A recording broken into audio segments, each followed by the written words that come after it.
अनुपम मिश्रा हमारे साथ, हमारे सहयोगी जुड़ रहे हैं, लगातार जानकारी आप सभी तक साझा कर रहे हैं। अनुपम, इस वक्त क्या अपडेट है आपके पास?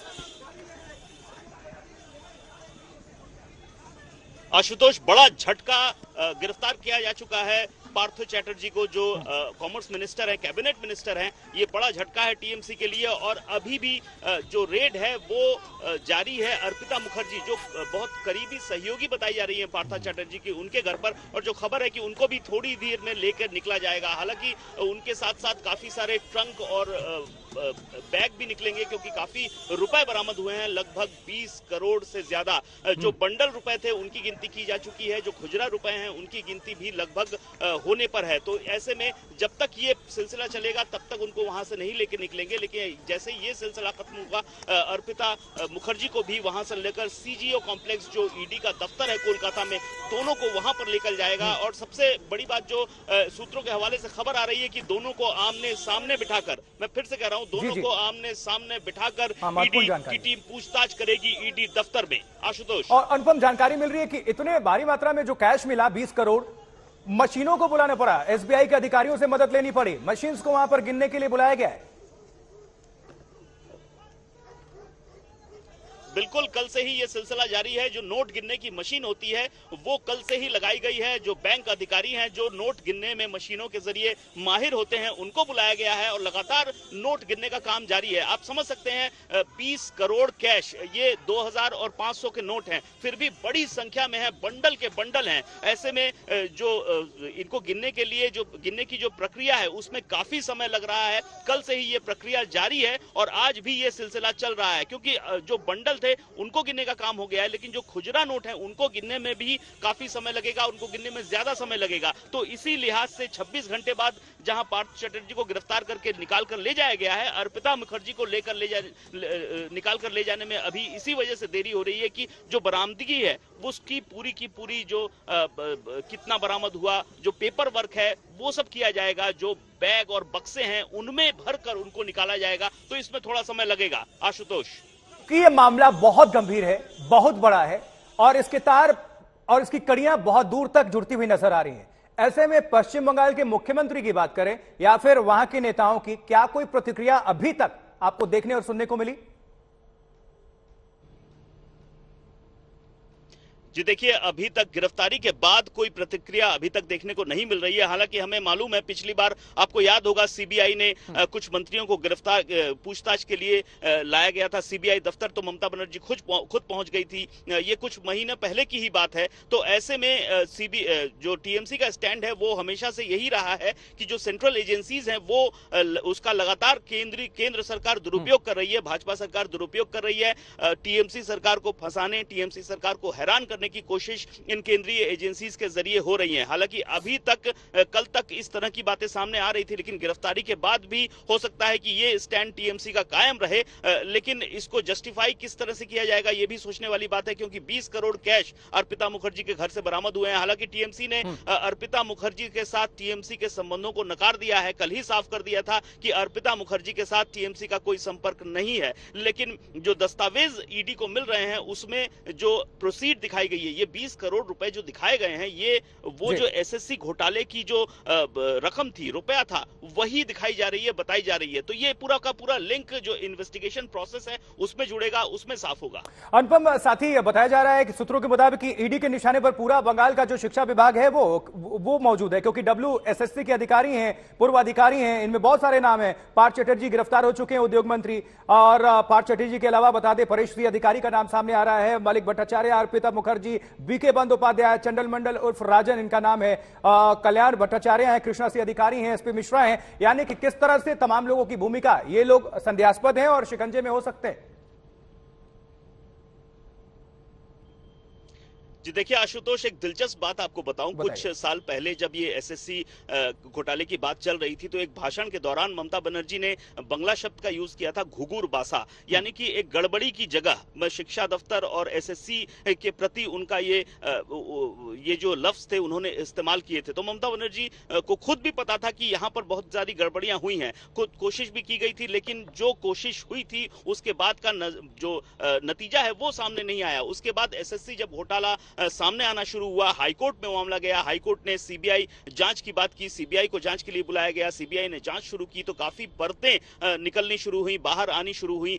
दो प्रमुख नाम जो सामने आए, एक परेश अधिकारी जो इस वक्त शिक्षा राज्य मंत्री हैं पश्चिम बंगाल के, और दूसरा नाम सामने आया पार्थ चट्टोपाध्याय का जो उद्योग मंत्री हैं फिलहाल, लेकिन जिस वक्त ये घोटाला हुआ था उस वक्त वो शिक्षा मंत्री थे और उस दौरान शिक्षा मंत्रालय में बड़े पदों पर बैठे जितने भी अधिकारी थे, खासतौर पर पार्थ चट्टोपाध्याय से जुड़े हुए अधिकारी थे, वो सभी इस वक्त रडार पर हैं और लगातार उनके खिलाफ रेड भी जारी है। कल भी हमने देखा रेड हुई थी। तो ये तो बात जाहिर है कि अनुपम, क्या कुछ लोग इस छापेमारी के बाद से जो भी फंसने की जिनको अंदेशा है, जाहिर है, क्या वो फरार भी हैं क्या? क्योंकि वो इसलिए कि उत्तरी 24 परगना में भी छापेमारी हुई, वहां पर एक एजेंट चंदन मंडल के घर पर भी सुबह 9 बजे के आसपास ईडी की टीम पहुंची थी, वो मौजूद नहीं थे, रिश्तेदारों को बुलाकर गेट का दरवाजा खुलवाया गया, गेट खुलवाया गया।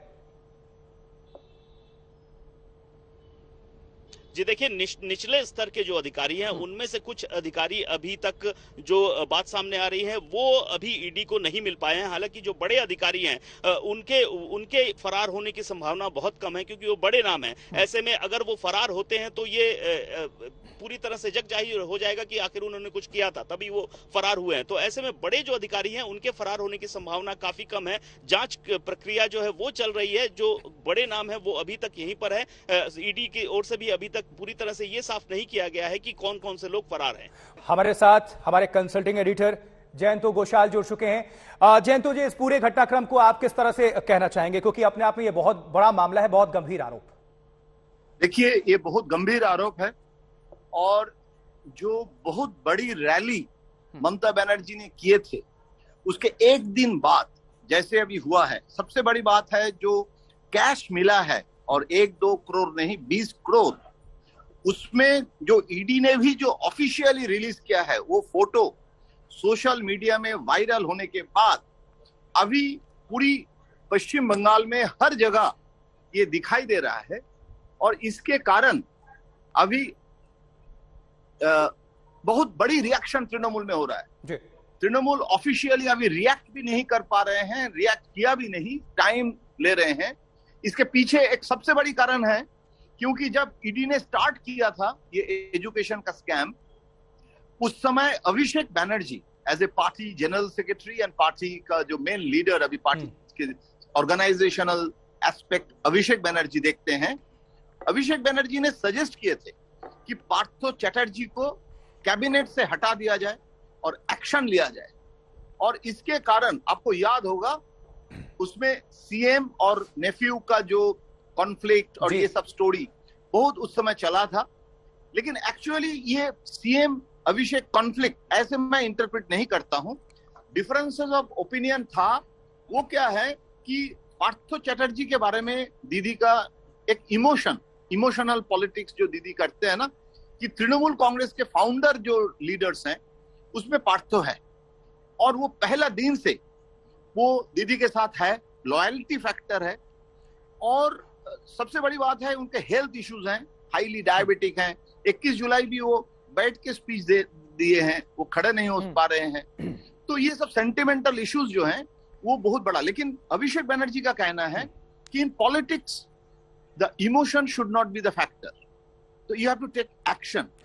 जयंतो जी, अभी हम स्क्रीन पर एक तस्वीर हम दिखा रहे हैं, उसमें पश्चिम बंगाल के मुख्यमंत्री ममता बनर्जी नजर आ रही हैं, पार्थ चटर्जी भी नजर आ रहे हैं। जो ये नागताला उद्यान संघ है, इस तस्वीर के बारे में जरा बताइए, ये तस्वीर अपने आप में क्या बयां करती है? देखिए, ये नागताला जो उद्यान संघ है। जयंतो जी, आपका हम रुक कर रहे हैं, इसके पहले दिलीप घोष क्या कुछ कह रहे हैं, प्रतिक्रिया सुनवा देते हैं। अनुब्रत मंडलेर देहरक्षीर काछ থেকে 150 কোটি টাকা সম্পত্তি পাওয়া গেছে। এখন পার্থবাবুকে আগেও জেরা করেছে কিন্তু কিছু পায়নি, কিন্তু ইডি আমার মনে হয় পুরো তৈরি হয়ে তথ্য সহ নেমেছে। তাই তদন্ত খালি জিজ্ঞাসাবাদ নয়, খালি এক জায়গায় তদন্ত নয়, সেখান থেকে সোর্স নিয়ে একাধিক জায়গায় তদন্ত। যে মহিলার নাম এসছে ধরা পড়ে গেছে, কাল পর্যন্ত বলা হয়েছে যে এটা প্রতিহিংসা হচ্ছে। अब बंगाली में बोल रहे हैं यहाँ पर दिलीप घोष को आप सुन रहे हैं। जयंतो हमारे साथ जुड़े हुए हैं, हमारे कंसल्टिंग एडिटर। जयंतो जी, सबसे पहले तो ये बताइए कि दिलीप घोष ने क्या कुछ कहा बंगाली में? नहीं, दिलीप घोष कह रहे हैं कि जो अर्पित है वो close associate of Partho Chatterjee, और उनके घर में जो रुपया मिला है वो सब लोग देख रहे हैं। और उसके बाद भी अगर टीएमसी और दीदी कहते हैं कि ये प्रतिहिंसा, मतलब ये जो राजनीति हो रहा है, ये कैसे कह सकते हैं? मतलब ये तो मतलब सब लोग देख रहे हैं, इसके बाद भी अगर आप कहेंगे कि बीजेपी इसको यूज कर रही है, ये दिलीप घोष का कहना है। लेकिन मैं, आप जो सवाल कर रहे थे जी। जो नागतला का जो बिल्कुल वो तस्वीर फोटो है, उसमें मैं ये कहना चाहूंगा कि ये जो क्लब है, ये पार्टो का, यहाँ हमारे पश्चिम बंगाल में दुर्गा पूजा होती है और दुर्गा पूजा में अलग अलग जो क्लब है वो दुर्गा पूजा के समय सीएम को इनवाइट करते हैं और सीएम आते हैं। लेकिन सीएम किसके साथ फोटो ले रहे हैं, किसके साथ, वो सीएम के हर समय वो इंडिविजुअल के बारे में रिश्ता है, ऐसे फोटो आता है, ऐसे नहीं। एयरपोर्ट में भी मैं देखता हूँ दीदी जब जाते हैं कितने लोग सेल्फी लेते हैं, तो उसमें कुछ साबित नहीं होता है कि दीदी अर्पिता को जानते थे। मुझे लगता नहीं है कि दीदी के साथ अर्पिता का कोई रिश्ता, ठीक है, लेकिन पार्थो चैटर्जी के साथ क्या रिश्ता था, ये इन्वेस्टिगेशन जरूर होना चाहिए। और इसके बारे में पार्टी भी, मुझे लगता है, जो मतलब अभी तक रिएक्ट नहीं कर रहे हैं, उसके कारण है कुछ एक्शन जो अभिषेक बनर्जी भी चाहते हैं, क्योंकि अभिषेक बनर्जी और party, they want a strong action against Partha. Party wants to dissociate everything from this incident.